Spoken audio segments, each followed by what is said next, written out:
Good morning, everyone. Good morning. How are we doing? Having a good time so far? We go from 100-degree weather outside to like 50-degree inside, right? This is how we do it here in Palm Springs, but I'm so glad to be here this morning. As mentioned, I am an organizational consultant for a company called Centauric, based in San Diego, California. We are a boutique consulting firm that works with organizations, leaders, individuals at pivotal moments. What a pivotal moment it might be is a new executive leader. It might be team alignment.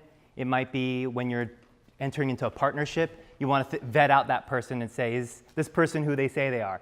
Right? That's a pivotal moment. Or perhaps you're working with millennials. That's a pivotal moment, trying to figure out how do we work together better in this kind of generational vortex in some ways it might seem. The reason why this topic is so important for me is that it's personal. A couple years ago, I met a couple named Tina and Mitch. Within 30 minutes, we realized that we needed to work together. They are my parents' age, and they have two sons that are my age. And they worked for a large consulting firm, 30 plus years of experience, working with Deloitte and PwC. And they started a boutique consulting firm when they wanted to leave snowy Toronto to beautiful San Diego. And a few years ago, we got a chance to link up, and they said, we want you to work with us. We're going to teach you everything we know about organizational consulting, and you bring your energy, and you bring your tech savviness, and you bring your network of people to our firm. And so that's what we did. And within a few months, we began to work on a project, one of the largest projects I have ever worked on up to this date. It was for a global automobile industry, and we were helping them reimagine their consumer journey experience. Pretty big project, right? And fortunately and unfortunately, my bosses said, we're going on vacation. You get to lead the kickoff call. And I was like, are you serious? Right? And this is with the VP of experience and all these finance people and people that I've never seen before and titles I couldn't pronounce. And they said, yes, we totally believe in you. So what they did was they set me up, and I was supposed to get on a conference call. I was practicing and practicing and practicing, and I knew I wanted to be ready for this call. 3 o'clock rolls around Pacific Standard Time. I turn on my video conference call, and I sign on. I hear a couple people rumbling, and they say, hi, Danny, and I'm saying hi, and I can't see anybody else, but I can see myself because I can see my reflection in my video. And within the first 10 seconds, somebody says to me, gee, Danny, you look a lot younger than I thought you would be. And in that moment, I was like, interesting. That's how I'm going to start off this call, right? Now, put yourself in my shoes, right? For some of you, that might feel like a compliment, right? You're like, oh, gee, you look a lot younger than I thought you were. But what that meant was you're inexperienced. You can't be leading this call. Why are you here? Those are the kind of calls, the thoughts that went through my head. I also thought to myself, what if I said, gee, you look a lot older than I thought you were? That might not work so well, right? I didn't say that, and the call went fine. A week later, my boss, Mitch, and I were having a conversation. And I sat with him. I said, Mitch, this is what happened. What would you have done? What do you do? And he said, Danny, let me tell you a story. He said, early on in my career, I always got told, Mitch, you look so young, you look so young, you look so young. And then there came a point in my career when people stopped saying that. And then I thought to myself, gee, I might be getting older, right? He said, so just enjoy it while you can. So wherever you are on this journey, whether you feel like you're too young and inexperienced or still have a lot to prove to the world, or maybe you've been around the block for some time and you're a seasoned veteran and you're thinking to yourself, I've got this figured out, and you're trying to think of the next generation, wherever you are, I think this conversation is important for us today. Let's talk a little bit about the data. Research shows that right now, I don't know for how much longer, there's 5 generations within the workforce, all the way from the silent generation, which I'll show you some numbers for that, to Gen Z. They're entering into the workforce. So millennials aren't the hot stuff anymore, right? It's now the next generation of workers. Research also shows that millennials are the majority of the workforce, and in 2025, they're going to be 75% of the workforce. So they surpassed baby boomers in 2014, they passed Gen Xers in 2015, and now they're quickly taking over the marketplace. No longer are we talking about managing millennials. The conversation now is, how do we empower them to lead the next generation, right? How do we incorporate them within our succession plan? That's the conversation we're having, because they are quickly becoming the next generation of leaders. 50% of baby boomers are said to work past the age of 70.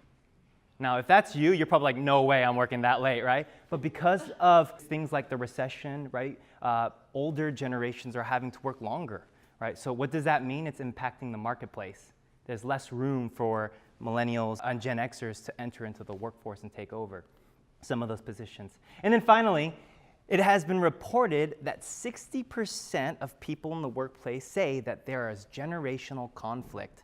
70% of older generations say that they dismiss the abilities of younger generations, and nearly 50% of younger generations say that they dismiss the older generation's abilities. What generation are you? I'm curious. I'm curious who's in the room, just by a show of hands. You don't have to tell me your age, but just kind of where you fit. Go ahead and raise your hand if you are in, probably not the GI, but probably maybe the silent generation. Anyone in that category? Which one?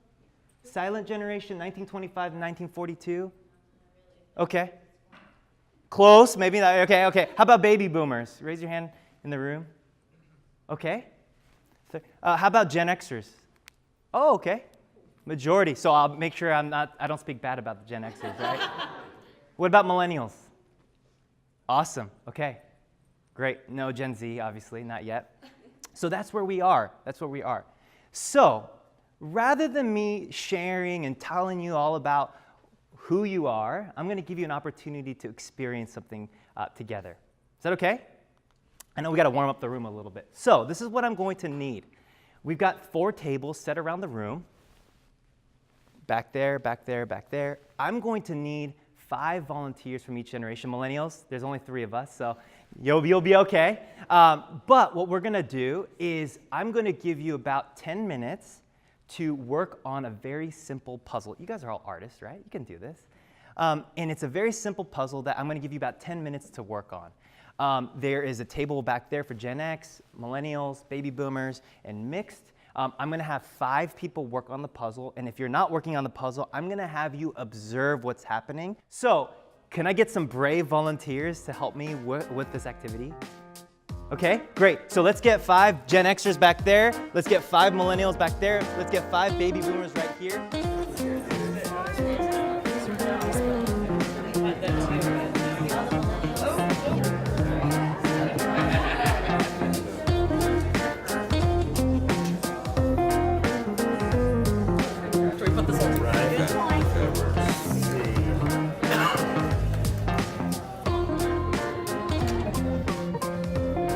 Okay. Normally, I would give about 20 minutes for this exercise, but for the sake of time, look at the Gen Xers are still working on it. They can't take a loss. You guys are close. They're really close. So for those of you who observed, who were roaming the room, what did you experience? What did you see? Frustration, yeah. Different methods of working together. Tell me what that looked like.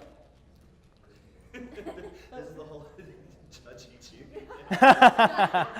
This is a safe space here, right? Yeah. What happens and said in Palm Springs stays. Yes. Rules are meant to be broken. And oftentimes, one of the things that I see when it comes to multi-generational workplaces is that there are certain assumptions that we have. That's what actually sometimes both helps and hinders our workplaces, okay?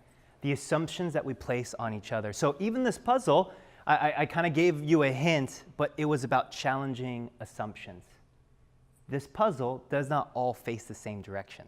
Some of them need to be flipped upside down.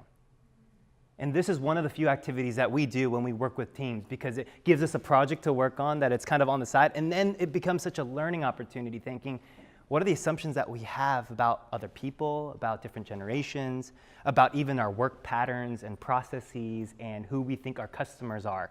These are all assumptions that we have to question when it comes to leadership in a multi-generational workplace. So let me give you some high-level thoughts on some assumptions that we see in the workplace. Right? In the silent generation, we see loyalty, we see hard workers, we see top-down leadership, hierarchy. That's a value that they brought based on some of their socio-cultural experiences, right? Think about Baby boomers, what do they bring that's unique to them? They bring optimism and teamwork. I noticed that the call out was perfect. They introduced one another, and then there was a sense of order, which is actually valuable in a 10-minute exercise. Hey, who's leading this thing, right? Versus, hey, we all should be leaders, right? That might not be most effective in all situations, right? And then you look at the Gen Xers, right? They dove right in there, skeptical, risk takers. They ripped my paper in half, and they were like, think outside the box. I'm like, no, not that big, not that outside the box. Like, they're like flipping the table over, like, what is happening here, right? No, but they are the ones that are pushing the envelope. And it's, interestingly enough, an assumption that is sometimes placed on Gen Xers is they're like the middle child. They're forgotten, right? And even that statistic of 2014 to 2015, millennials took over the workforce in a very short amount of time. So obviously there's that middle child syndrome. And then finally, millennials and Gen Zers right now, I've put them a little bit together, but they're hopeful. They care about diversity, social good. They're tech savvy, and they're also known as narcissistic and self-centered at times, right? But that can also be good. It's quite interesting working with baby boomers because I will post something on LinkedIn for our firm with Mitch and Tina highlighting them, and they're like, don't do that. I'm like, it's LinkedIn. Like, you got to talk about yourself. We got to talk about all the cool work we're doing. They're like, no, I'm like, I don't care. I'm just going to do it. Who cares? It's quite interesting. We have a very different way of looking at technology and marketing and how we share what we're doing with the world. There's some interesting research that was done by Gallup a couple years ago called Re-engineering Performance Management. And they talk a little bit about differences between traditional workplaces and what they need and future workplaces. And this is what Gallup says traditional workplaces they want. They want a paycheck, right? They're there for satisfaction. They want a boss or an annual review, right? These are the things that matter to them. It's about my weaknesses. How do I fix my weaknesses? These are some of the general thinking patterns that traditional workplaces bring. But then flip it the other way around and take a look at the future workplaces. This is what they might want, right? They actually don't want a boss. They want a coach. They don't want just a paycheck. They want to integrate their purpose. Right, Gen Xers kind of leading that way. They want to have ongoing conversations, not just once a year annual reviews. And they want to focus on strengths, not weaknesses. And it's not just about their job, it's about their life. So these are some of the changes that are happening in the workplace. And you can see why there's a general tension. If you have a baby boomer that says, hey, let's talk about your performance management, and talking about your performance, and they go straight to the weaknesses, how might the future workplace feel? When their value is, what can I leverage as my strengths? How do I start there? I don't know what it's like in your workplaces, but the millennials that I'm having conversations with and one of the clients that I'm working with is they're saying, we want more flexible schedules, period. Like, I want to be able to work from home in my PJs. I want to be project driven, right? And that's a value that they have. And yet, how might we be able to bring the best of both worlds, right? Where we have loyalty and a hard work ethic, and you can combine some flexibility and family orientation, right? So these are the kinds of conversations that we are having today. So what's the key? What's the key? Is one generation better than the other? We all need the puzzle pieces in some ways, right? We all need to think about how we can incorporate one another. So here's the deal. The key is this: integration. It's integration. It's about taking the best of all generations and start thinking creatively. What if we could combine loyalty and innovation together at the same time? A hard work ethic with risk-taking, kind of taking both of those pieces. What might happen if we take practicality that maybe Gen Xers bring to the world or baby boomers bring to the world, and we also incorporate social good, saying this matters. Millennials are willing to pay more for expensive things that have a social good and a social impact than they will something that's cheap, right? That's their value. That's what they value. And then finally, what if we incorporated family values, and we somehow brought in technology? As a way of capturing kind of the wisdom in the room, I'm going to have you turn to a partner, just someone next to you, and ask this question. What ways can your organization actively integrate strengths from different generations in your workplace? What's one or two things that we can do in our industry to think about integrating multi-generations? Yeah? More open discussions. More open discussions. Across generations. Departments. Departments, yes. Ask questions. Ask Instead of questions. just telling. Wow, Yeah. that's great. That's excellent. What else? Acknowledge their strengths and tell them what the project is and let them do their job. And deploy their strengths, right? There has been a transition within even, well, we need to fix our weaknesses. And that's a human nature kind of thing, but the research shows, and I study a lot on positive psychology, it's like people are more successful when they work on what they're great at, and leverage what they're great at, and identify that and employ their strengths in that. Yeah, on that same topic, instead of just making somebody fit that job description that you hired them for, Yeah. create the role Wow. based on their strengths. Wow, interesting. Great. So understanding and challenging our assumption that somebody fits the role perfectly. That's an assumption, right? And obviously you have to do your due diligence and put out your job description, but then saying, what are you really great at, or what are you passionate about, and how do we work around that? Yes? To recognize potential talent versus just experience. Wow, interesting. So that sounds a little bit like succession planning or thinking about the next generation. Absolutely. Yes? Listen to each other and learn from each other. Yes. Really important. Excellent, excellent. One of the things that my bosses are thinking about is even this year, they said, hey, we want you to be part of the ops meeting. I'm like, I don't care about finance. They're like, no, this is for your development. This is so you can see what's going on, and there's greater transparency, greater authenticity. I know where the money's going, right? And also, too, they're saying, Danny, we want you to be a great consultant, whether you're here or somewhere else. You're going to have to learn how to think through that. And so I resonate, especially those of you who work in small businesses, because it's tight, right? And everything matters, and there's transparency, and they pay me X dollars a year, but really they're paying a lot more by what they're investing into me with time, energy, and effort. My boss the other day, we were having a conversation, and I was working on a statement of work. And our sales cycle in our industries, 6 to 12 months. It takes a long time. And I'm assuming from my interviews with interior designers and some of the conversations I've had, even yesterday, that I'm sure your sales cycle is similar, and it takes a lot of relationship building. It's all about relationship, right? No one buys my service because they see a LinkedIn post or an Instagram post. And I was working on a statement of work, which takes a long time, and I told Mitch, I said, Mitch, I'm sorry, I'm taking your time. And he said, no, Danny, this is my job. My job is to mentor you and help you write these because this is an important part of organizational consulting. And that was huge to me when he didn't say, this is wasting my time. Rather, this is my job. Right, this is how I'm going to invest in the next generation. So let me give you 4 action steps as a way of consolidating this. Number 1, start by looking vertically at your organization. Look at the average age. What are the generations that are represented? And ask the question, what assumptions do we have about each other? What are some assumptions that are guiding the way we behave? Right? Culture isn't what's written on the walls. Culture is the unspoken rules. Unwritten rules that determine the workplace. Think about what relationships exist outside the organization, and when people phase out, what kind of relationships might be lost. Second action step, take time to collect data about your people. Look at different employees, teams, and departments, and think about what your current and future workplace need. What kind of training might they need?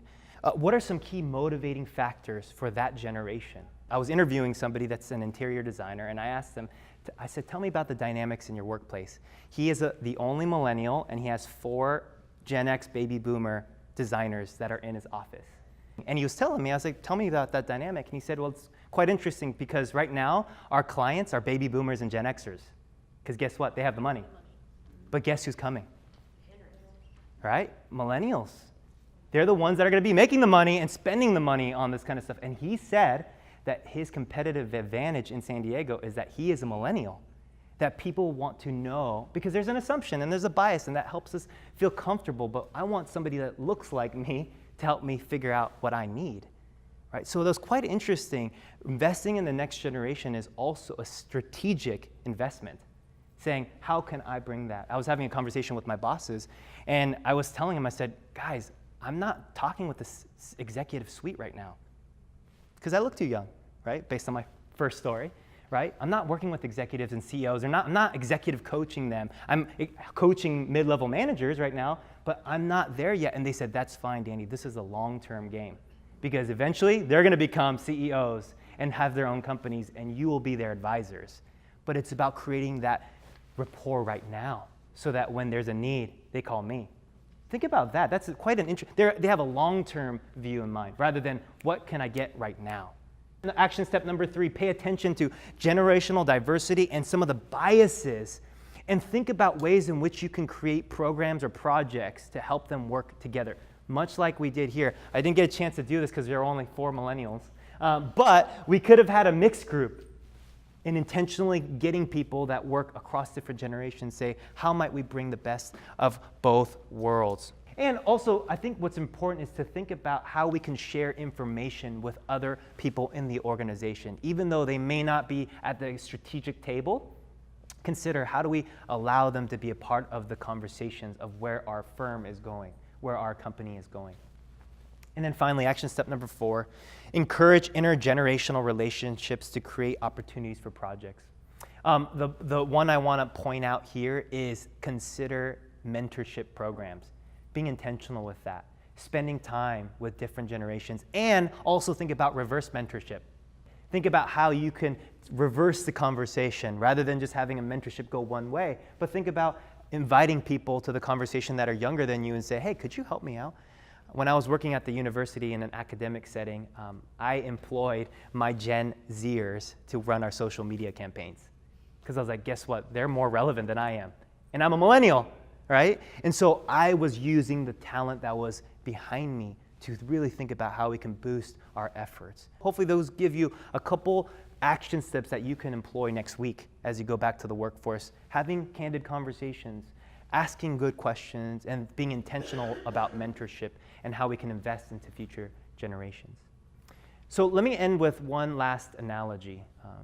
As I was thinking about leadership in a multi-generational workplace, I thought about 2 different images. The first one is this. It's a crew team. What does a crew team do? They get from point A to point B really quickly. Sometimes you need that. Sometimes you need the person that's calling out and saying, this is the way we're going, right? And guess what? If somebody is misaligned, the entire boat moves in a different direction. They don't work together. They have to, because they're so close to one another, they have to be in sync, right? But as I thought about leadership that is emerging and the leadership that is required, I thought about a different image. Does anyone know what this is? This is Karen. A few years ago, I was hiking Mount Katahdin, which is the last trail in the Appalachians Trail. I was walking up there, and all of a sudden, as I crested the peak, I started seeing these things. And you know what these are for? They're actually stacks of rocks to help you know which way to go. And not only are they helpful for helping you get to where you want to go, they're also helpful for you to get back down the mountain, right? So you can look back and see these formations. And I think leadership, more than a crew boat, it's more like these cairns that are placed in front strategically. You and I have the opportunity as leaders to place these stacks of rocks in front and say, hey, this is one path you can take to get up the mountain. But you might create your own formation. And guess what? We're inviting you to create your own formation as you move forward. This conversation of leadership in a multi-generational workplace requires agility. It requires innovation. It also requires us to take a look behind us and say, where have we come from? Because that's just as important. So my encouragement to you, as leaders in a multi-generational workforce, consider what are the cairns that we're placing in front of us? What are the ways in which we are setting up the future generation for success? And how do we remember where we've come from? My name is Danny Kim. It's been a pleasure speaking with you this morning. Thank you very much.